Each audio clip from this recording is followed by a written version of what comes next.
আর ভুকে লাভ নাই, নিজেদের মধ্যে দাঁত বার করে কি লাভ হলো? একা একাই খেতে চাইছিলাম, যা বিড়াল আছে আমাদের খাবার নিয়ে চলে গেল। আমরা কি পেলাম? ঘন্টা। এখন মনে মনে চিন্তা করছি, দুজনে মিলে যদি ভাগ করেই খেতাম তাহলে অর্ধেক অর্ধেক করে একটু হলেও তো খাবার পাতাম। মারামারি করলাম, দাঁত বার করে কি লাভ হলো? আমাদেরই তো লস হয়ে গেল। যাই এখন বিড়ালটাকে দুজনে মিলে খুঁজি, যদি একবার ধরতে পাই ওকে আজকে কাঁচা খাই নেবো, তেল লবণ ছাড়া। ভিডিও ভালো লাগলে অবশ্যই ফলো করবে।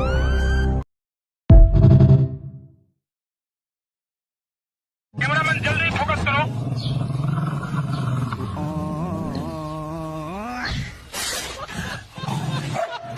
আর ভুকে লাভ নাই, নিজেদের মধ্যে দাঁত বার করে কি লাভ হলো? একা একাই খেতে চাইছিলাম, যা বিড়াল আছে আমাদের খাবার নিয়ে চলে গেল। আমরা কি পেলাম? ঘন্টা। এখন মনে মনে চিন্তা করছি, দুজনে মিলে যদি ভাগ করেই খেতাম তাহলে অর্ধেক অর্ধেক করে একটু হলেও তো খাবার পাতাম। মারামারি করলাম, দাঁত বার করে কি লাভ হলো? আমাদেরই তো লস হয়ে গেল। যাই এখন বিড়ালটাকে দুজনে মিলে খুঁজি, যদি একবার ধরতে পাই ওকে আজকে কাঁচা খাই নেবো, তেল লবণ ছাড়া। ভিডিও ভালো লাগলে অবশ্যই ফলো করবে।